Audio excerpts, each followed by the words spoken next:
കരിമനാവഹം തസ്യ കർമാണിതാരാണി പരീരാണി സൂര്യവി രോഹിരാശനാനാം ലീലയാ ജഗതക്കരാ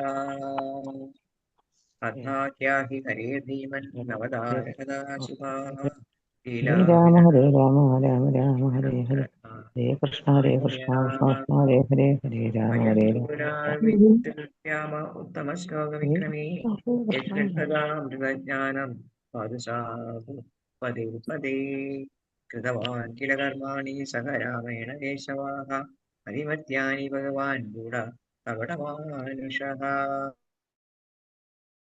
ഹരേ കൃഷ്ണ. ഹരേ കൃഷ്ണ. എല്ലാവർക്കും പ്രണാമം. ഹരേ കൃഷ്ണ ഹരേ കൃഷ്ണ ഹരേ കൃഷ്ണ ഹരേ കൃഷ്ണ. പ്രണാമം. ഹരേ കൃഷ്ണ. ഹരേ കൃഷ്ണ. എല്ലാവർക്കും ഭഗവതേ വാസുദേവായ. ഓം നമോ ഭഗവതേ വാസുദേവായ. ഓം നമോ ഭഗവതേ വാസുദേവായ. ജ്ഞാനാഞ്ജനചലാഞ്ജലിർമീലിതം യേന തസ്മൈ ശ്രീഗുരവേ നമഃ. നമോ വിഷ്ണുപാദായ കൃഷ്ണപ്രേഷ്ഠായ ഭൂതലേ ശ്രീമതേ ഭക്തിവേദാന്ത സ്വാമിനിധി നാമിനെ. നമസ്തേ സാരസ്വതേ ദേവേ ഗൗരവാണി പ്രചാരിണേ നിർവിശേഷ ശൂന്യവാദി പാശ്ചാത്യ ദേശധാരിണേ. ജയ ശ്രീ കൃഷ്ണ ചൈതന്യ പ്രഭു നിത്യാനന്ദ ശ്രീ അദ്വൈത ഗദാധര ശ്രീവാസാദി ഗൗര ഭക്തവൃന്ദ. ഹരേ കൃഷ്ണ കൃഷ്ണ കൃഷ്ണ ഹരേ ഹരേ ഹരേ രാമ രാമ രാമ ഹരേ ഹരേ. ഹരേ കൃഷ്ണ. നിഗമകൽപതരോർഗളിതമൃതദ്രവ പിബത ഭഗവതം രസമാലയം മുകുരഘോരസികാ ഭുവി ഭാവുകാഃ.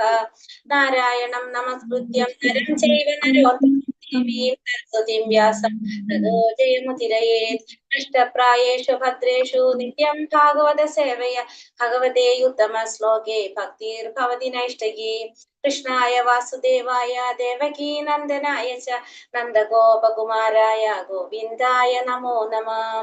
ഹരേ കൃഷ്ണ കൃഷ്ണ കൃഷ്ണ ഹരേ ഹരേ രാമ ഹരേ രാമ ഹരേ രാമ രാമ രാമ ഹരേ ഹരേ. ഹരേ കൃഷ്ണ. ശ്രീ ശ്രീ രാധാ ഗോവിന്ദ ടെമ്പിൾ ഇസ്കോൺ മാംഗ്ലൂരിന്റെ ഭാഗവതം ക്ലാസ്സിലേക്ക് എല്ലാവർക്കും സ്വാഗതം. ഹരേ കൃഷ്ണ. എല്ലാവർക്കും പ്രണാമം. ഹരേ കൃഷ്ണ. ഹരേ കൃഷ്ണ. ഹരേ കൃഷ്ണ. ഇന്ന് നമ്മള് ഹരേ കൃഷ്ണ ഇന്ന് നാലാമത്തെ ഹരേ കൃഷ്ണ പ്രണാമം എല്ലാവർക്കും. അപ്പൊ ഇന്ന് നമ്മള് നാലാമത്തെ അധ്യായത്തിലേക്ക് കടക്കാണ്. PDF ഇന്നലെ അയച്ചിട്ടുണ്ടായിരുന്നു, കണ്ടിട്ടില്ല എല്ലാവരും? അപ്പൊ നമ്മള് നല്ല ക്ലാസ് ആയിരുന്നു. 1 മുതൽ ഞാനൊക്കെ രണ്ടാമത്തെ അധ്യായം തൊട്ടാണ് കേറിയത്. പക്ഷെ ഒന്നാമത്തേക്കാണ് ശരിക്കും കേൾക്കേണ്ടതും തുടങ്ങേണ്ടത്. നല്ല ക്ലാസ്സാണ്. ഹരേ കൃഷ്ണ മാതാജി. ഹരേ കൃഷ്ണ. അപ്പൊ നമ്മളിന്ന് നാലാമത്തെ അധ്യായത്തിലേക്ക് കടക്കാണ്. അപ്പൊ നാലാമത്തെ അധ്യായം നാരദ മഹർഷിയുടെ ആഗമനാണ് നാലാമത്തെ അധ്യായം. അപ്പോ നാരദ മഹർഷി പറഞ്ഞിട്ടാണ് വ്യാസദേവൻ എന്ത് ചെയ്യാൻ തുടങ്ങിയിട്ടുണ്ടായിരുന്നത്? ഭാഗവതം രചിക്കാനായിട്ട് തുടങ്ങിയിട്ടുണ്ടായിരുന്നത്. കാരണം വെച്ചാൽ എന്തുകൊണ്ടായിരുന്നു നമ്മൾ പറഞ്ഞു? എന്തായിരുന്നു? ഈ ബാക്കിയുള്ള ഗ്രന്ഥങ്ങളൊക്കെ രചിച്ചിട്ടും എന്ത് വന്നില്ല?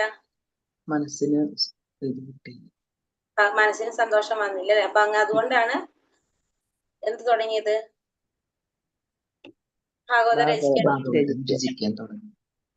അപ്പൊ ഇന്നലെ മൂന്നാമത്തെ അധ്യായത്തിൽ നമ്മൾ എന്തെന്ന് പറഞ്ഞിട്ടാണ് അവസാനിച്ചിട്ടുണ്ടായിരുന്നത്?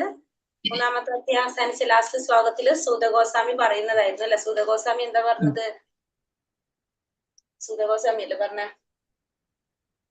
അതെ, സൂതഗോസ്വാമി പറഞ്ഞ സുഖദേവഗോസ്വാമിയിൽ നിന്ന് കേട്ടത് അതേപടി ഞാൻ നിങ്ങൾക്ക് അതേ പ്രകാരത്തില് കാര്യങ്ങൾ അതേ പ്രകാരത്തിൽ പറഞ്ഞു തരാമെന്ന് പറഞ്ഞു. അപ്പൊ നമ്മളിവിടെ ഇനി ഇതില് ഫസ്റ്റ് ശ്ലോകം നമുക്ക് നോക്കിയറിയാം. വ്യാസ ഉവാച എന്നാണ് പറയുന്നത്. ശരിക്കും പറയുന്നത് ശൗനകാദി ഋഷികളാണ് പറയുന്നത്. പക്ഷെ കൊടുത്തിരിക്കുന്നത് അതായത് എന്താ പറയാ, വ്യാസദേവൻ പറഞ്ഞെന്നുള്ള രീതിയിലാണ് പറയുന്നത് ഇവിടെ കേട്ടോ. അങ്ങനെ വ്യാസ ഉവാച എന്ന് പറഞ്ഞിട്ടാണ് പറയുന്നത്. അതായത് അതിനായിട്ട് കണക്ട് ചെയ്തിട്ട് പറയുന്നതാണ്. പിന്നെ വന്നിട്ട് നമ്മളിപ്പോ 6 ചോദ്യങ്ങൾക്കുള്ള ഉത്തരം നമ്മൾ കണ്ടു അല്ലെ? ഭാഗവതത്തിൽ 6 ചോദ്യങ്ങൾക്കുള്ള ഉത്തരം നമ്മൾ കണ്ടു. കഴിഞ്ഞ അധ്യായത്തിൽ 3 ചോദ്യത്തിന്റെ 4, 5, 6ന്റെ ഉത്തരം നമ്മൾ കണ്ടു. അതിനു മുന്നേ ബാക്കിയുള്ള ചോദ്യങ്ങളുടെ ഉത്തരം നമ്മൾ കണ്ടു. ഇനി നമുക്ക് നാലാമത്തെ അധ്യായത്തിലേക്ക് കടക്കാം. ഹരേ കൃഷ്ണ. ഓം നമോ ഭഗവതേ വാസുദേവായ. നമോ ഭഗവതേ വാസുദേവായ.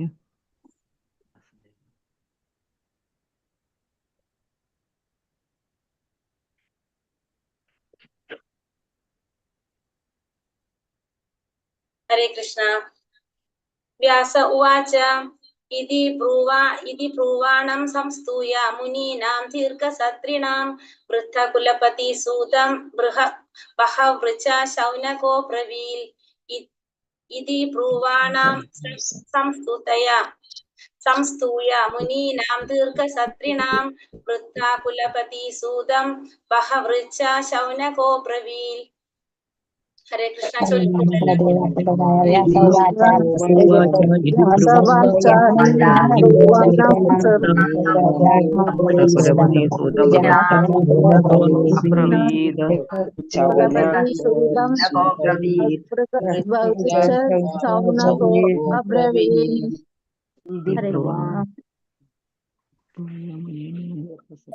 ഇത് ഋഷികള് പറയുന്നതാണ്.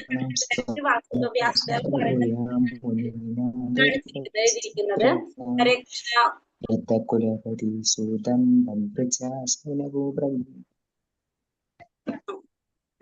കൃഷ്ണ. വ്യാസ ഉവാച ഇതി ബ്രുവാണം സംസ്തൂയ മുനീനാം ദീർഘസത്രിണാം വൃദ്ധകുലപതി സൂതം ബഹവൃച ശൗനകോ ബ്രവീൽ. ഹരേ കൃഷ്ണ. അപ്പൊ കഴിഞ്ഞ അധ്യായം നമ്മൾക്ക് കുറച്ച് എന്താ പറയാ, ആദ്യമൊക്കെ നല്ലതായിരുന്നു അവതാരങ്ങളെ കുറിച്ച്. പിന്നെ അത് കഴിഞ്ഞപ്പോ കുറച്ച് നമുക്ക് കുറെ കാര്യങ്ങൾ പറഞ്ഞപ്പോ നമുക്ക് കുറച്ചൊരു ബുദ്ധിമുട്ടായിരുന്നു. പക്ഷെ ഇത് തൊട്ട് കുറച്ച് കഥകൾ പോലെയാണ് പറഞ്ഞിരിക്കുന്നത്. നമുക്ക് ഇത്തിരി കൂടി എളുപ്പത്തിൽ മനസ്സിലാക്കാൻ സാധിക്കുന്ന രീതിയിലാണത്. നമുക്ക് നോക്കാം.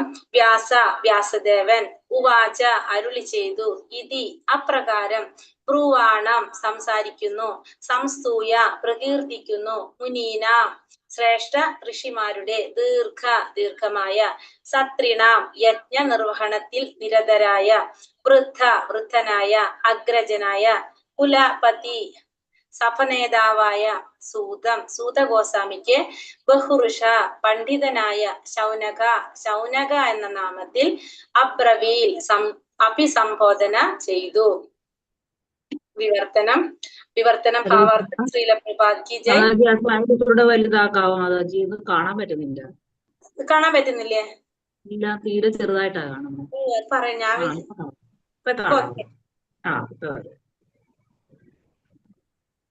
നമ്മള് സ്ക്രീനിൽ ഇച്ചിരി ടച്ച് ചെയ്യുമ്പോ വലുതാവും. ഇപ്പൊ ശരിയായി? എല്ലാവർക്കും കാണാൻ പറ്റുന്നുണ്ടോ ശരിക്കും? മൊബൈലിൽ നോക്കിയില്ല, അതുകൊണ്ടാ. അപ്പൊ വിവർത്തനം ഭാവാർത്ഥം ശ്രീല പ്രഭുപാദ് കി ജയ്. ആ സുദീർഘമായ യജ്ഞാചാരങ്ങളിൽ നിരതരായ സർവ ഋഷിമാരുടെയും നേതൃത്വം വഹിക്കുന്ന അഗ്രജനും പണ്ഡിത ശിരോമണിയുമായ ശൗനക മുനി സൂതഗോസ്വാമി അവിധം പ്രസ്താവിച്ചത് ശ്രവിക്കയാൽ അദ്ദേഹത്തെ അനുമോദിച്ചുകൊണ്ട് ഇപ്രകാരം അഭിസംബോധന ചെയ്തു. അപ്പൊ നമ്മൾ പറഞ്ഞു അല്ലെ, മൂന്നാമത്തെ അധ്യായത്തിൽ ലാസ്റ്റ് ശ്ലോകത്തില് സൂതഗോസ്വാമി എന്താ പറഞ്ഞത്? ശുകദേവ ഗോസ്വാമിയിൽ നിന്നും എപ്രകാരമാണോ ഞാൻ ശ്രവിച്ചത്, അത് അതേ പ്രകാരം യാതൊരു വിധത്തിലും കലർപ്പില്ലാതെ എങ്ങനെയാണോ പറഞ്ഞു തന്നത് അതേപടി നിങ്ങൾക്ക് പറഞ്ഞു തരാം എന്നാണ് സൂതഗോസ്വാമി മുനിമാരുടെ അടുത്ത് പറയുന്നത്. അപ്പൊ ഇവിടെ പറയാണ്, ആ സുദീർഘമായ യജ്ഞാചരണങ്ങളിൽ നിരതരായ സർവ ഋഷിമാരുടെയും നേതൃത്വം വഹിക്കുന്ന അഗ്രജനും പണ്ഡിത ശിരോമണിയുമായ ശൗനകാദി ഋഷികള് സൂതഗോസ്വാമി അവിധം പ്രസ്താവിച്ചത് ശ്രവിക്കിയാൽ അദ്ദേഹത്തെ അനുമോദിച്ചുകൊണ്ട് ഇപ്രകാരം അഭിസംബോധന ചെയ്തു. അപ്പൊ ഈ ശൗനകാദി ഋഷികൾ എന്തിനാണ് ഇവിടെ കൂടിയിരിക്കുന്നത്? ഈ ഋഷിമാര് കുറെ ഋഷിമാരാണ് അല്ലെ. എന്തിനാണ് അവരിവിടെ വന്നിരിക്കുന്നത്? ഭാഗവതം കേൾക്കാനായിട്ട് എവിടെ വന്നിരിക്കുകയാണ്? എന്താ പറയുന്നത്? സൂതഗോസ്വാമിയുടെ അടുത്ത് അല്ലെ. പക്ഷെ അവരെന്തിനാണ് ഇവിടെ കൂടിയിരിക്കുന്നത്? കലിയുഗത്തിലെ എന്താണ്, എല്ലാവർക്കും ക്ഷേമകരമായിട്ടുള്ള യജ്ഞങ്ങൾ അനുഷ്ഠിക്കാനല്ലേ. സുദീർഘമായ യജ്ഞാചാരങ്ങളിൽ നിരതരായ, എന്താ പറഞ്ഞിവിടെ, ആ സുദീർഘമായ യജ്ഞ ആചാരങ്ങളിൽ നിരതരായ സർവ ഋഷിമാരുടെയും നേതൃത്വം വഹിക്കുന്നു. അപ്പൊ അവരെന്തിനാണ് അവിടെ വന്നിരിക്കുന്നത്? യജ്ഞം ആചരിക്കുകയാണ് അവിടെ. യജ്ഞങ്ങൾ ചെയ്യുന്നത് എല്ലാവരുടെയും ക്ഷേമത്തിന് വേണ്ടിയിട്ട് അല്ലെ. എല്ലാവരുടെയും ക്ഷേമത്തിന് വേണ്ടിയിട്ട് യജ്ഞങ്ങൾ ആചരിക്കാൻ വേണ്ടിയിട്ടാണ് അവരവിടെ കൂടിയിരിക്കുന്നത്. അപ്പോ അതിൽ അവരുടെ നേതൃത്വം വഹിക്കുന്നതാണ് ആര്? ശൗനകാദി ഋഷികള്. ശൗനകാദി മുനികളാണ് അവരുടെ നേതൃത്വം വഹിക്കുന്നത്. ആ മുനി ഇത് കേട്ടപ്പോ, സൂതഗോസ്വാമി പറയുന്നത് കേട്ടപ്പോ അദ്ദേഹത്തെ അനുമോദിച്ചുകൊണ്ട് ഇപ്രകാരം അഭിസംബോധന ചെയ്തു. ഭാവാർത്ഥം ശ്രീല പ്രഭുപാദ് കി ജയ്. പണ്ഡിത ശ്രേഷ്ഠരുടെ സദത്തിൽ പ്രാസംഗികനെ പ്രശംസിക്കുന്ന പ്രശംസിക്കുന്നതിനും അഥവാ അഭിസംബോധന ചെയ്യുന്നതിനും അനുമോദകന് നിശ്ചയമായും താഴെ പ്രസ്താവിക്കുന്ന യോഗ്യതകൾ ഉണ്ടായിരിക്കണം. അപ്പൊ അദ്ദേഹം നിശ്ചയമായും ഗൃഹനാഥനും അഗ്രജനും ആയിരിക്കണം. മാത്രവുമല്ല വിശാല ജ്ഞാനമാർജിച്ച വ്യക്തിയുമായിരിക്കണം. അപ്പൊ ഇവിടെ എന്താ പറഞ്ഞത്? അനുമോദിക്കാൻ വരുന്ന വ്യക്തി പണ്ഡിത ശ്രേഷ്ഠന്മാരുടെ സദസ്സിൽ പ്രാസംഗികനെ പ്രശംസിക്കുന്നതിനും അഥവാ അഭിസംബോധന ചെയ്യുന്നതിനും അനുമോദകന് നിശ്ചയമായും താഴെ പ്രസ്താവിക്കുന്ന യോഗ്യതകൾ ഉണ്ടായിരിക്കണം.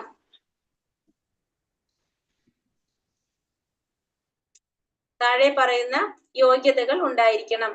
എങ്ങനെയായിരിക്കണം? അദ്ദേഹം നിശ്ചയമായും ഗൃഹനാഥനും അഗ്രജനുമായിരിക്കണം. മാത്രമല്ല വിശാല ജ്ഞാനം ആർജിച്ച വ്യക്തിയും ആയിരിക്കണം. അപ്പൊ വിശാലമായൊരു ജ്ഞാനം അദ്ദേഹത്തിന് ആ യോഗ്യത ഉണ്ടായിരിക്കണം. ആർക്ക്? അനുമോദകന്. ശ്രീ ശൗനക ഋഷി ഈ സർവ്വവിധ ഗുണങ്ങളും ഉള്ളവനാകിയാൽ ശ്രീ ശുകദേവ ഗോസ്വാമിയിൽ നിന്നും ശ്രവിച്ച അതേ പ്രകാരവും ശ്രീമദ് ഭാഗവതത്തെ സ്വയം സാക്ഷാത്കരിച്ച വിധത്തിലും അവതരിപ്പിക്കാനുള്ള ആഗ്രഹം ശ്രീ സൂതഗോസ്വാമി പ്രകടിപ്പിച്ചപ്പോൾ ശ്രീ ശൗനക ഋഷി അദ്ദേഹത്തെ ശ്ലാഘിക്കാനായി പ്രാതിനിധ്യം വഹിച്ചു. അപ്പോ ശ്രീ ശുകദേവ ഗോസ്വാമിയിൽ നിന്നും ശ്രവിച്ച അതേ പ്രകാരം ശ്രീമദ് ഭാഗവതത്തെ സ്വയം സാക്ഷാത്കരിച്ച വിധത്തിലും അവതരിപ്പിക്കാനുള്ള ആഗ്രഹം സൂതഗോസ്വാമി പ്രകടിപ്പിച്ചപ്പോ ശൗനകാദ് ഋഷി, അതായത് ഋഷി ശ്രേഷ്ഠന്മാരുടെ നേതാവ്, ലീഡറായിട്ടുള്ള ശൗനകാദ് ഋഷി അദ്ദേഹത്തെ ശ്ലാഘിക്കാനായിട്ട്, അനുമോദിക്കാനായിട്ട് എന്ത് ചെയ്തു? പ്രാതിനിധ്യം വഹിച്ചു. അഭിമാന ഗർവത്താൽ പാണ്ഡിത്യ പ്രദർശന ഉദ്യമത്തിലൂടെ പൂർവാചാര്യന്മാരെ അധകരിക്കാൻ യത്നിക്കുക എന്ന സ്വസാക്ഷാത്കാരം അർത്ഥമാക്കുന്നില്ല. ഇവിടെ പറയണത് അഭിമാന ഗർവത്താൽ പാണ്ഡിത്യ പ്രദർശന ഉദ്യമത്തിലൂടെ പൂർവ്വ ആചാര്യന്മാരെ അധകരിക്കാൻ യത്നിക്കുക എന്ന സ്വസാക്ഷാത്കാരം അർത്ഥമാക്കുന്നില്ല. അപ്പോ നമ്മളൊരു ഗുരുവിൽ നിന്നാണ് എന്ത് നേടുന്നത്? ഈ ജ്ഞാനം നേടുന്നത് അല്ലെ? ഇവിടെ ശുകദേവ ഗോസ്വാമിയിൽ നിന്നാണ് സൂതഗോസ്വാമി ഇത് മനസ്സിലാക്കിയത്. അപ്പോ അദ്ദേഹം ഒരിക്കലും എന്ത് ചെയ്യാൻ ശ്രമിക്കുന്നില്ല? ആ ഗുരുവിനെ കവർ ചെയ്യാനായിട്ട്, ആ ഗുരുവിനേക്കാളും ശ്രേഷ്ഠനാകാൻ ആര് ശ്രമിക്കുന്നില്ല? അവിടെ ശിഷ്യ ശ്രമിക്കുന്നില്ല. കാരണം നമ്മളൊരു ഗുരു ശിഷ്യ പരമ്പരയിൽ വരുമ്പോ നമ്മൾ ആ ഗുരുവിൽ നിന്ന് ഒരു ജ്ഞാനം നേടി നമ്മളത് മറ്റുള്ളവർക്ക് പറഞ്ഞു കൊടുക്കുമ്പോൾ നമ്മൾ ഒരിക്കലും ആഗ്രഹിക്കരുത്? ആ ഗുരുവിനേക്കാളും കവർ ചെയ്യാനായിട്ട് നമ്മൾ ആഗ്രഹിക്കരുത്. നമുക്ക് എപ്രകാരമാണ് ആ ഗുരു പറഞ്ഞത്, ആ ഗുരുവിന്റെ കാരുണ്യത്തോടെയാണ് നമുക്കത് പറയാൻ സാധിക്കുന്നത്.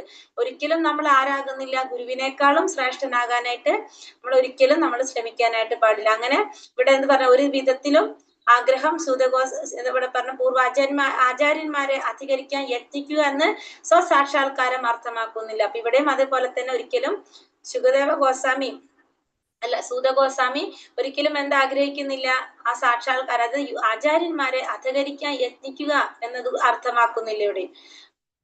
അദ്ദേഹത്തിന് പൂർവ്വ ആചാര്യന്മാരിൽ നിശ്ചയമായും പൂർണ്ണ വിശ്വാസം ഉണ്ടായിരിക്കണം. അപ്പോ പൂർവ്വ ആചാര്യന്മാരിൽ നിശ്ചയമായും പൂർണ്ണ വിശ്വാസം ഉണ്ടായിരിക്കണം. അതേസമയം പ്രത്യേക സാഹചര്യത്തിൽ ഉചിതമായ രീതിയിൽ വിഷയത്തെ അവതരിപ്പിക്കാൻ കഴിയുമാറ് അത്യധികം മനോഹരമായി ഹൃദയംഗമമായി വിഷയത്തെ നിശ്ചയമായും സാക്ഷാത്കരിക്കുകയും വേണം. അപ്പൊ അദ്ദേഹത്തിന് എന്തുണ്ടാവണം? പൂർണ്ണമായിട്ടും ആ സാക്ഷാത്കാരം അദ്ദേഹത്തിന് പൂർണ്ണമായിട്ടും പൂർവ്വ ആചാര്യന്മാരിൽ നിശ്ചയമായും പൂർണ്ണ വിശ്വാസം അദ്ദേഹത്തിന് ഉണ്ടായിരിക്കണം. അതേസമയം തന്നെ പ്രത്യേക സാഹചര്യത്തിൽ ഉചിതമായ രീതിയിൽ ഈ വിഷയത്തെ അവതരിപ്പിക്കാൻ കഴിയുമാറ് അത്യധികം മനോഹരമായി ഹൃദയംഗമമായി വിഷയത്തെ നിശ്ചയമായും സാക്ഷാത്കരിക്കുകയും വേണം. അപ്പം എല്ലാവർക്കും ഹൃദയംഗമമായിട്ട്, അതായത് എന്താ പറയാ, ഇപ്പൊ നമ്മൾ പറഞ്ഞില്ല ശുകദേവ ഗോസ്വാമിയിൽ നിന്ന് ഭാഗവതം പറഞ്ഞപ്പോൾ എന്താ നമ്മ പറഞ്ഞത്? എങ്ങനെയാണെന്ന് പറഞ്ഞ അത്രയും മധുരമുള്ളത് അല്ലെ? തത്തയുടെ പോലെയാണ് അല്ലെ ശുകദേവ ഗോസ്വാമി. നമ്മൾ എങ്ങനെയാ പറഞ്ഞത്? ഹരേ കൃഷ്ണ, ഓർമ്മയുണ്ടോ?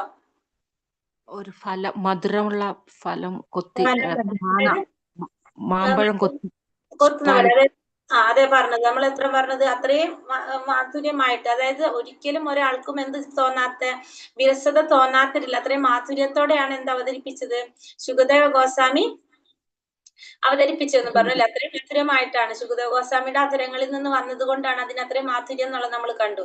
അതേപോലെ തന്നെ ഇവിടെ പറയുന്നത് എന്താണ്?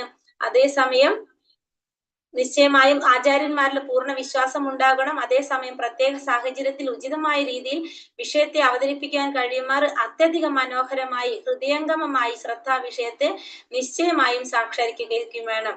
ആ ഗ്രന്ഥത്തിന്റെ യഥാർത്ഥ ലക്ഷ്യം നിശ്ചയമായും സംരക്ഷിക്കപ്പെടണം. അപ്പൊ എന്താ പാടില്ല?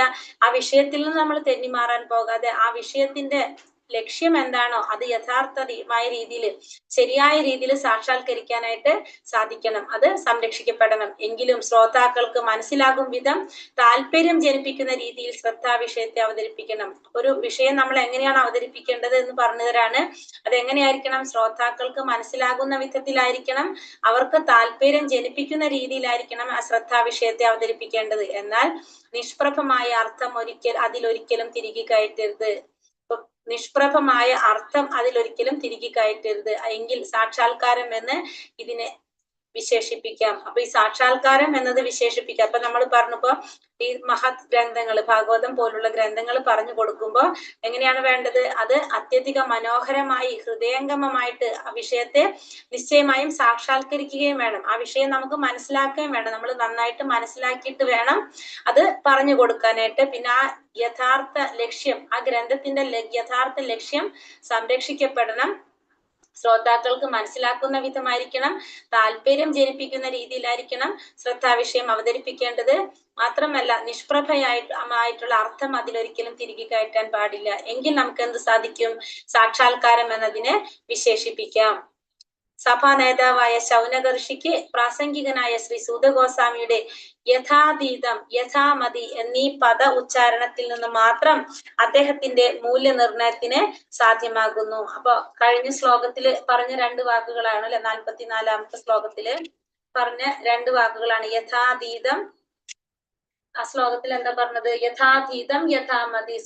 ലാസ്റ്റ് വരിയിൽ പറഞ്ഞിരിക്കുന്നതാണ് സോഹം വാശ്രാവയിഷ്യാമി യഥാതീതം യഥാമതി. അതായത് യഥാതീതം എന്ന് പറഞ്ഞ അതീതം, യഥാമതി എന്റെ സാക്ഷാത്കാരത്തെ സംബന്ധിച്ചിടത്തോളം ഈ രണ്ട് പദ ഉച്ചാരണത്തിൽ നിന്നും അദ്ദേഹത്തിന്റെ മൂല്യനിർണയത്തിന് സാധ്യമാകുന്നു. അതായത് ശൗനക ഋഷികൾക്ക് പ്രാസംഗികനായ സൂതഗോസ്വാമിയുടെ യഥാതീതം യഥാമതി എന്ന പദോച്ചാരണത്തിൽ നിന്ന് മാത്രം അദ്ദേഹത്തിന്റെ മൂല്യനിർണയത്തിന് സാധ്യമാകുന്നു. അപ്പൊ അദ്ദേഹം എപ്രകാരമാണോ ശ്രവിച്ചത് അത് അതേ പ്രകാരമാണ് പറഞ്ഞു കൊടുക്കാനായിട്ട് പോകുന്നത്. യാതൊരു വിധത്തിലുള്ള നമ്മൾ പറയുന്ന പോലെ അല്ലെ സബ്ട്രാക്ഷനോ അഡീഷനോ ഇല്ലാതെ, അതിൽ കൂട്ടിച്ചേർക്കലോ കുറയ്ക്കലോ ഇല്ലാതെ അതേ രീതിയിൽ എപ്രകാരമാണോ ശുകദേവ ഗോസ്വാമിയിൽ നിന്ന് ശ്രവിച്ചത് അത് അതേ പ്രകാരത്തിലാണ് പറഞ്ഞു കൊടുക്കാനായിട്ട് പോകുന്നത്. ആകയാൽ ശൗനക ഋഷി ഹർഷോന്മാദത്താൽ ശ്ലാഘിച്ചതിൽ അദ്ദേഹം അത്യധികം പ്രസന്നനായി. അതുകൊണ്ട് തന്നെ ശൗനക ഋഷി ഹർഷോന്മാദത്തിൽ ശ്ലാഘിച്ചതിൽ അദ്ദേഹം അത്യധികം പ്രസന്നനായി. അപ്പൊ അദ്ദേഹത്തെ അനുമോദിച്ചപ്പോ അദ്ദേഹം അത്യധികം പ്രസന്നനായി. യഥാർത്ഥ ആചാര്യനെ പ്രതിനിധീകരിക്കാത്ത ഒരു വ്യക്തിയിൽ നിന്ന് ശ്രവിക്കാൻ ഒരു പണ്ഡിത വ്യക്തിയും താല്പര്യപ്പെടുകയില്ല. കാരണം വെച്ചിട്ടുണ്ടെങ്കിൽ നമ്മൾ ഒരിക്കലും നമുക്ക് ഗുരുവിനെ മറന്നുകൊണ്ട് നമുക്ക് എന്ത് കൊടുക്കാൻ സാധിക്കില്ല, നമുക്ക് ആ ഗുരുവിൽ നിന്ന് കിട്ടിയ വിദ്യ പറഞ്ഞു കൊടുക്കാനായിട്ട് സാധിക്കില്ല. അപ്പൊ യഥാർത്ഥ ആചാര്യനെ പ്രതിനിധീകരിക്കാത്ത ഒരു വ്യക്തിയിൽ നിന്നും ശ്രവിക്കാൻ ഒരു പണ്ഡിത വ്യക്തിയും താല്പര്യപ്പെടുകയില്ല. അപ്പൊ ഒരിക്കലും ഒരാളും ആ യഥാർത്ഥ ആചാര്യനെ പ്രതിനിധീകരിക്കാത്ത, ആചാര്യനെ അല്ലെങ്കിൽ എന്താ പറയാ വകവയ്ക്കാത്ത, അല്ലെങ്കിൽ അതിന് ആ ആചാര്യന് വേണ്ട ബഹുമാനം കൊടുക്കാത്ത ഒരു വ്യക്തിയിൽ നിന്ന് ശ്രവിക്കാനായിട്ട് ഒരു പണ്ഡിത വ്യക്തിയും ഒരിക്കലും താല്പര്യപ്പെടുകയില്ല. ആകയാൽ രണ്ടാമതായി ഭാഗവത വർണ്ണനം നടത്തുന്ന ഈ സഭയിൽ പ്രാസംഗികനും ശ്രോതാക്കളും ഇരുവരും യോഗ്യരാകുന്നു. ഇപ്പൊ രണ്ടാമതായിട്ടാണ് ഇവിടെ ഭാഗവത വർണ്ണനം നടത്തുന്നത് അല്ലെ. ആദ്യമായിട്ട് ആർക്കാണ് പറഞ്ഞു കൊടുക്കുന്നത്? പരീക്ഷിത്ത് മഹാരാജാവിന് ശുകദേവ ഗോസ്വാമി. അത് പറഞ്ഞു കൊടുക്കുമ്പോ അവിടെ ആര് കേൾക്കുന്നുണ്ടായിരുന്നു? സൂതഗോസ്വാമി കേട്ടിരുന്നു. സൂതഗോസ്വാമിയാണ് ഇവിടെ പറഞ്ഞു കൊടുക്കുന്നത്, ഋഷിമാർക്ക് പറഞ്ഞു കൊടുക്കുന്നത്. അപ്പൊ രണ്ടാമതായിട്ട് ഭാഗവത വർണ്ണനം നടത്തുന്ന ഈ സഭയിൽ പ്രാസംഗികനും ശ്രോതാക്കളും രണ്ടു കൂട്ടർക്കും എന്താണ്? യോഗ്യരാണ്. ഇരു കൂട്ടരും യോഗ്യരാണ്. സൂതഗോസ്വാമിക്കും അതേപോലെ തന്നെ ഋഷിമാര് ഇരു കൂട്ടരും എങ്ങനെയുള്ളവരാണ്? യോഗ്യരാകുന്നു. ഭാഗവത വർണ്ണനത്തിന്റെ യഥാർത്ഥ നില അതാകയാൽ യാതൊരു പ്രയാസവും കൂടാതെ യഥാർത്ഥ ലക്ഷ്യം അനുഷ്ഠിക്കപ്പെടുന്നു. ഇപ്പൊ ഭാഗവത വർണ്ണനത്തിന്റെ യഥാർത്ഥ നില അപ്പൊ ഇവിടെ എങ്ങനെയാണ്? രണ്ടു കൂട്ടരും അതിന് യോഗ്യരായത് കൊണ്ട് തന്നെ യാതൊരു പ്രയാസം കൂടാതെ യഥാർത്ഥ ലക്ഷ്യം അനുഷ്ഠിക്കപ്പെടുന്നു. ഈ അവസ്ഥ സൃഷ്ടിക്കാത്ത പക്ഷം പ്രാസംഗികനും ശ്രോതാക്കൾക്കും വ്യതിരിക്ത ഉദ്ദേശങ്ങളുള്ള ഭാഗവത വർണ്ണനം ഉപയോഗശൂന്യമായ കഠിനാധ്വാനമാകുന്നു. അപ്പൊ ഇതില്ലെങ്കിൽ പറയുന്ന വ്യക്തിക്ക്, പ്രാസംഗികനും ശ്രോതാക്കൾക്കും ആ ലക്ഷ്യമില്ല എങ്കിൽ, നമുക്ക് അതിനുള്ള യോഗ്യത ഇല്ല, നമ്മൾ ആ യഥാർത്ഥ നിലയിൽ അല്ലെങ്കിൽ എന്താണ്, ആ ഭാഗവത വർണ്ണനം ഉപയോഗശൂന്യമായ കഠിനാധ്വാനമാകുന്നു. അതല്ലെങ്കിൽ ഉപയോഗശൂന്യമായ വെറുതെ സമയം പാഴാക്കലാണെന്ന് പറയണം. അപ്പൊ അതുകൊണ്ട് ഭാഗവതം എപ്പോഴും നമ്മൾ പറയില്ലേ, പാത്രം അറിഞ്ഞു കൊടുക്കാൻ പാടുള്ളൂ, അത് ആഗ്രഹിക്കുന്നവർക്കായിരിക്കണം നമ്മൾ അത് കൊടുക്കേണ്ടതെന്ന് നമ്മൾ പറയൂല്ലേ. അതുകൊണ്ട് കാരണം അത് ആഗ്രഹിക്കുന്നവർക്കാണ് അത് കിട്ടേണ്ടത്. ഹരേ കൃഷ്ണ. രണ്ടാമത്തെ ശ്ലോകത്തിലേക്ക് പോകാം. ഓം നമോ ഭഗവതേ വാസുദേവായ. ശൗനക ഉവാച സൂത സൂത മഹാഭാഗ വദനോ വദതാം വര കഥാം ഭാഗവതീം പുണ്യം യദാഹ ഭഗവാൻ ചുഗ. സൂത സൂത മഹാഭാഗ വദനോ വദതാം വര കഥാം ഭാഗവതീം പുണ്യം യഥാഹ ഭഗവാൻ ചുഗഃ. ചൊല്ലിക്കോളൂ. ഹരേ കൃഷ്ണ. ഉദസൂത മഹാഭാഗ വദനോ വദതാം വര ഭഗവതീം പുണ്യം ഭഗവതീം ഭഗവാൻ സൂത മഹാഭാഗ വദനോ വദതാം വര ഭാഗവതീം പുണ്യം യദാഹ ഭഗവാൻ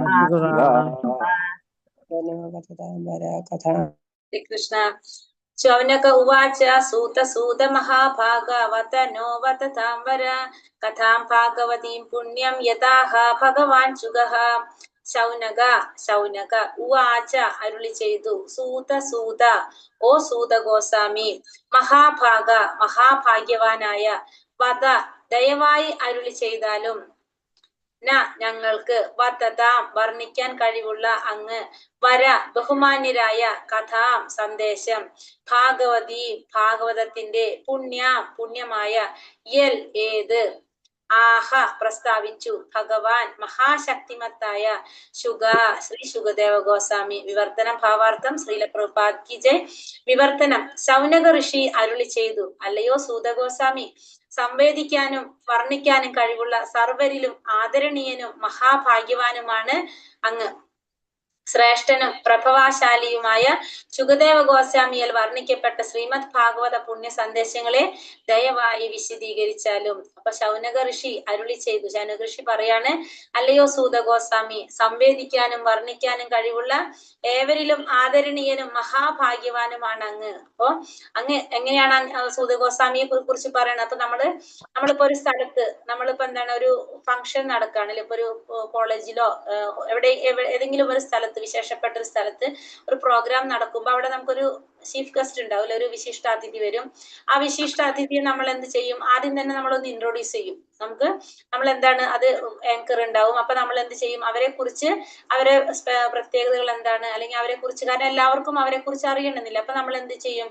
അവരെ കുറിച്ചൊരു ഇൻട്രൊഡക്ഷൻ കൊടുക്കും. അവിടെ അവരെങ്ങനെയാണ്, അവരെന്താണ് ചെയ്യുന്നത്, അല്ലെങ്കിൽ അവരെ കുറിച്ച്, അവര് വേറെ ബോർഡ്സ് എന്തൊക്കെയുണ്ടോ അതിനെ കുറിച്ചൊക്കെ നമ്മൾ പറയും. അതേപോലെ തന്നെ ഇവിടെ സൂത ഗോസ്വാമിയെ കുറിച്ച് സംവേദിക്കാനും വർണ്ണിക്കാനും കഴിവുള്ള സർവരിലും ആദരണീയനും മഹാഭാഗ്യവാനുമാണ് അങ്ങ്. ശ്രേഷ്ഠനും പ്രഭവാശാലിയുമായ ശുഗദേവ ഗോസ്വാമിയാൽ വർണ്ണിക്കപ്പെട്ട ശ്രീമദ് ഭാഗവത പുണ്യ സന്ദേശങ്ങളെ ദയവായി വിശദീകരിച്ചു തന്നാലും. നേരത്തെ നമ്മൾ പറഞ്ഞിട്ടുണ്ടായിരുന്നു അല്ലെ, നേരത്തെ പറഞ്ഞിട്ടുണ്ടായിരുന്നു ശൗനകാദി ഋഷികള് സൂത ഗോസ്വാമിയെ കുറിച്ച് പറയുന്നുണ്ടല്ലോ. ഇപ്പൊ ഒന്നും കൂടി ജസ്റ്റ് പറയാണ്, ആദരണീയനായിട്ടുള്ളതും സർവരിലും ആദരണീയനും മഹാഭാഗ്യവാനുമായിട്ടുള്ള അങ്ങ്, വർണ്ണിക്കാനും കഴിവുള്ള അങ്ങ് ശുഗദേവ ഗോസ്വാമിയിൽ നിന്ന് വർണ്ണിക്കപ്പെട്ട ആ ഭാഗവത പുണ്യ സന്ദേശം ദയവായി വിശദീകരിച്ചു തന്നാലും എന്ന് അഭ്യർത്ഥിക്കാണ്. ആരുടെ അടുത്ത്? സൂത ഗോസ്വാമിയുടെ അടുത്ത്. ഭാവാർത്ഥം.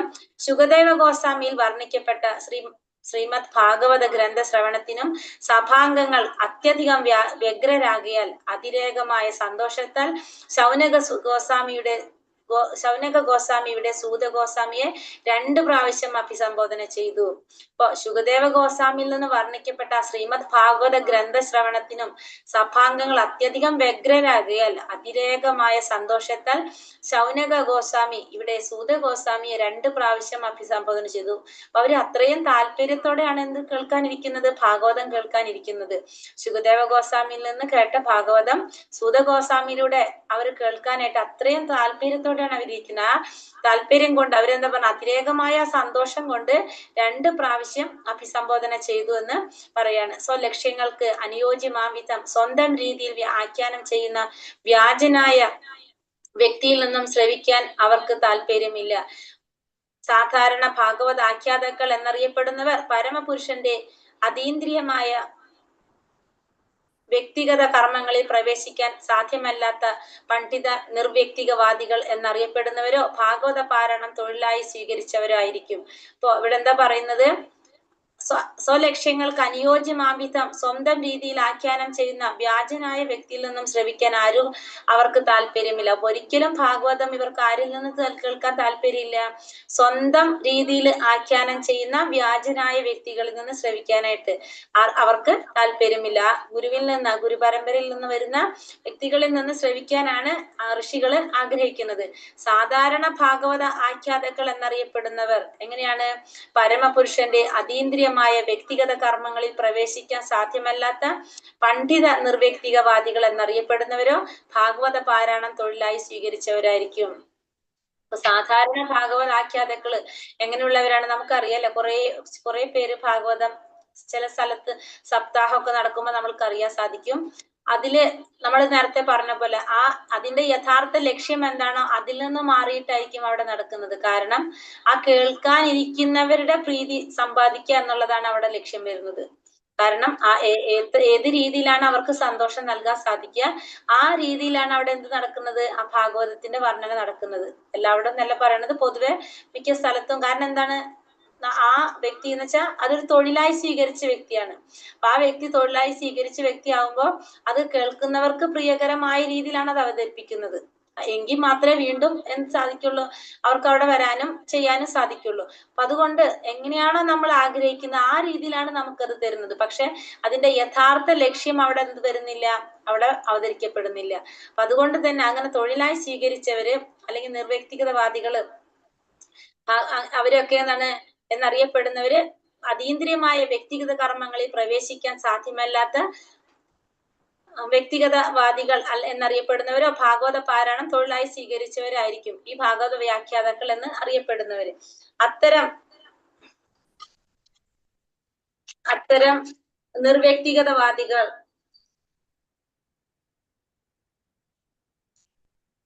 നിർവ്യക്തിക വീക്ഷണങ്ങളെ പിന്താങ്ങുകയും അവയ്ക്ക് അനുയോജ്യമായ ഭാഗവതത്തിലല്ലാത്ത വളച്ചൊടിച്ച ചില അർത്ഥങ്ങൾ ഉൾക്കൊള്ളിക്കുകയും ചെയ്യുന്നു. പിന്നെന്താണ് പറയുന്നത്? അത്തരത്തിലുള്ള നിർവ്യക്തികവാദികള് നിർവ്യക്തിക വീക്ഷണങ്ങളെ പിന്താങ്ങുകയും പിന്നെ അവയ്ക്ക് അനുയോജ്യമായ ഭാഗവതത്തിൽ ഇല്ലാത്ത വളച്ചൊടിച്ച ചില അർത്ഥങ്ങൾ ഉൾക്കൊള്ളിക്കുകയും ചെയ്യും. അവരുടേതായ രീതിയിൽ കൂട്ടിച്ചേർക്കലുകളും അവിടെ നടക്കും.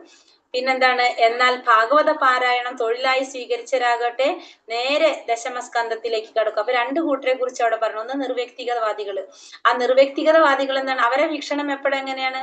ഭഗവാൻ ഒരു വ്യക്തിയല്ല അല്ലെ? അപ്പൊ അവരെന്ത് ചെയ്യും? ആ നിർവ്യക്തിക വീക്ഷണങ്ങളെ പിന്താങ്ങിക്കൊണ്ട് അതിനനുയോജ്യമായ രീതിയിൽ ഭാഗവതത്തിൽ ഇല്ലാത്ത വളച്ചൊടിച്ച ചില അർത്ഥങ്ങൾ ഉൾക്കൊള്ളിക്കുകയും ചെയ്യുന്നു. എന്നാൽ ഭാഗവത പാരായണം തൊഴിലായി സ്വീകരിച്ചവരാകട്ടെ നേരെ ദശമസ്കന്ധത്തിലേക്ക് കടക്കുന്നു. ദശമസ്കന്ധത്തിലെ ഭഗവാന്റെ ലീലകളെ പ്രതിപാദിക്കുന്ന അതീവ രഹസ്യമായ സന്ദേശങ്ങളെ തെറ്റായി വ്യാഖ്യാനിക്കുന്നു. പക്ഷെ ഇത് തൊഴിലായിട്ട് സ്വീകരിച്ചവര് നമ്മൾ പറഞ്ഞു അല്ലെ, നമ്മളെ സമൂഹത്തില് നമ്മൾ എന്താണോ ആഗ്രഹിക്കുന്നത് ആ രീതിയിൽ അത് അവതരിപ്പിച്ചു തരും. എങ്കിൽ മാത്രമേ നമുക്ക് എന്താണ് അതിനോട് താല്പര്യം ഉണ്ടാകുന്നുള്ളൂ. അതുകൊണ്ട് തന്നെ എന്താണ് നേരെ ദശമസ്കന്ധത്തിലേക്കാണ് കടക്കുന്നത്. പക്ഷെ നമ്മൾ എങ്ങനെയാണ് ഭാഗവതം മനസ്സിലാക്കേണ്ടത്?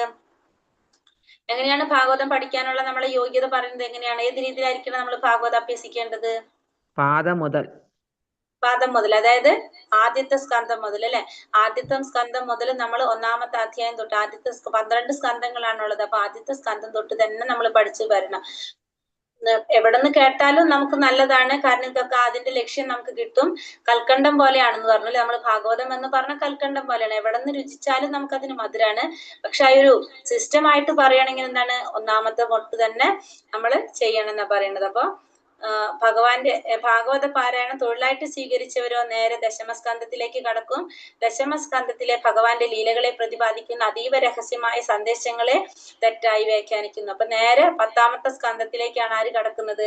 ഇത് തൊഴിലായിട്ട് സ്വീകരിച്ചവര് കടക്കുന്നത്. ശ്രീമദ് ഭാഗവത വർണ്ണനത്തിന് ഈ ഇരു കൂട്ടരും ഉത്തമ വിശ്വാസ യോഗ്യരല്ല. അപ്പൊ ഈ രണ്ട് കൂട്ടരും അതുകൊണ്ട് എന്താണ് ശ്രീമദ് ഭാഗവതം വർണ്ണിക്കാനായിട്ട് യോഗ്യരല്ല. ഒന്ന് ആരൊക്കെയാണ്? വ്യക്തിഗതവാദികളും, രണ്ടാമത്തത് ഭാഗവത തൊഴിലായിട്ട് സ്വീകരിച്ചവരും.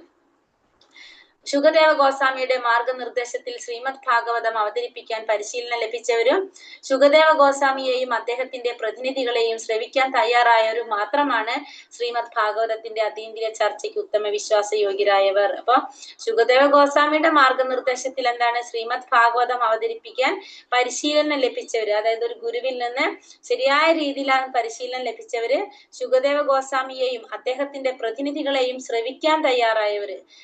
ശുകദേവ ഗോസ്വാമിയിൽ നിന്ന് അല്ലെങ്കിൽ അദ്ദേഹത്തിന്റെ പ്രതിനിധികള്, അവരിൽ നിന്നും ഇത് ശ്രവിക്കാൻ തയ്യാറവരും മാത്രമാണ് എന്ത് ശ്രീമദ് ഭാഗവതത്തിന്റെ അതീന്ദ്രിയ ചർച്ചയ്ക്ക് ഉത്തമ വിശ്വാസ യോഗ്യരായവരെന്നാണ് ആരുടെ അഭിപ്രായം? ശുകദേവ ഗോസ്വാമിയുടെ മാർഗനിർദ്ദേശത്തിൽ ഇവിടെ പറയുന്നത്. മൂന്നാമത്തത് കൂടി നോക്കാം. ശ്ലോകം 3. ഹരേ കൃഷ്ണ. കസ്മിൻ യുഗേ പ്രവൃത്തേയം സ്ഥാനേ വാകേന ഹേതുന കുതാ സംചോദിത കൃഷ്ണ കൃതവാൻ സംഹിത മുനിഹി. കസ്മിൻ യുഗേ പ്രവൃത്തേയം സ്ഥാനേ വാകേന ഹേതുന കുതാ സംചോദിത കൃഷ്ണ കൃതവാൻ സംഹിത മുനിഹി. ചൊല്ലിക്കോളെല്ലാവരും. കസ്മിൻ യുഗേ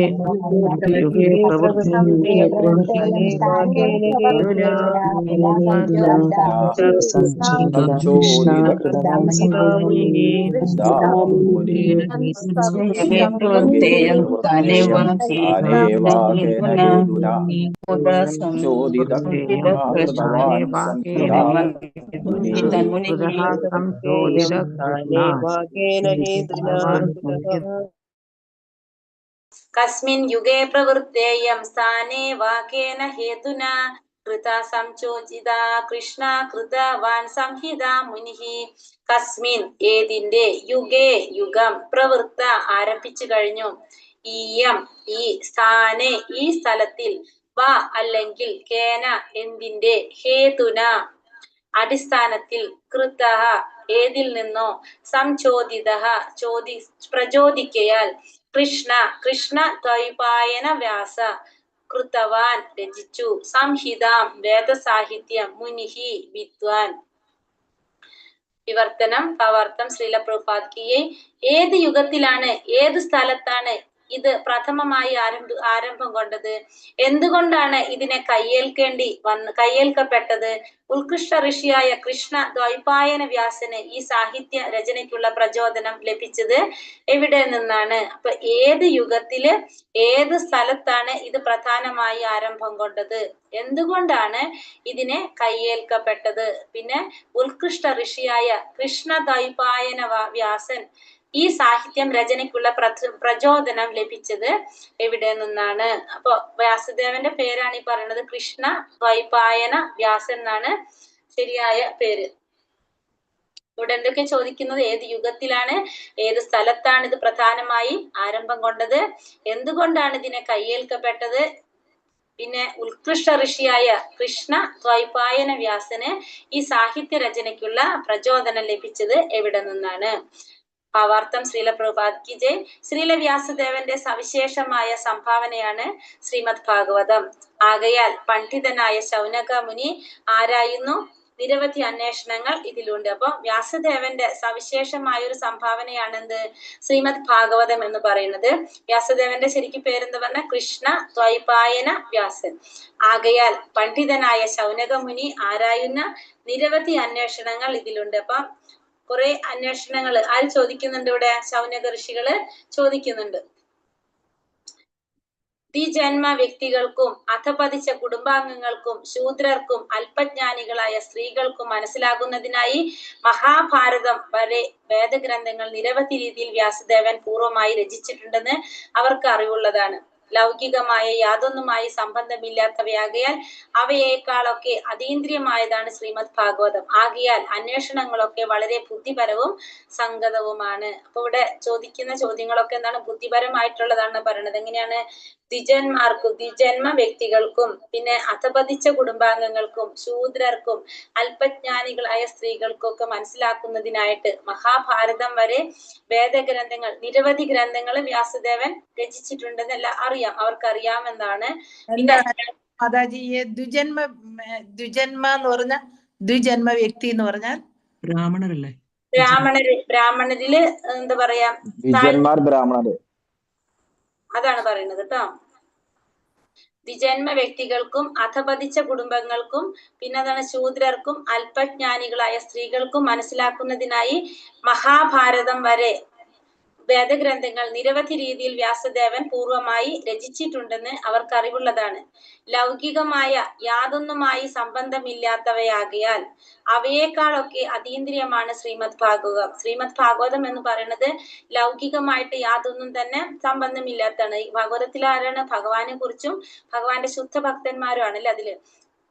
ആകയാൽ അന്വേഷണങ്ങളൊക്കെ വളരെ ബുദ്ധിപരവും സംഗതവുമാണ്. അപ്പൊ അന്വേഷണങ്ങളെല്ലാം ബുദ്ധിപരമായ രീതിയിലും ആണ് ഇവിടെ ചോദിക്കുന്നത്. ഹരേ കൃഷ്ണ. അപ്പായ്ക്ക് നമുക്ക് നാളേക്കാക്കാം അല്ലെ. ഹരേ കൃഷ്ണ. ഹരേ കൃഷ്ണ ഹരേ കൃഷ്ണ കൃഷ്ണ കൃഷ്ണ ഹരേ ഹരേ ഹരേ രാമ രാമ രാമ ഹരേ ഹരേ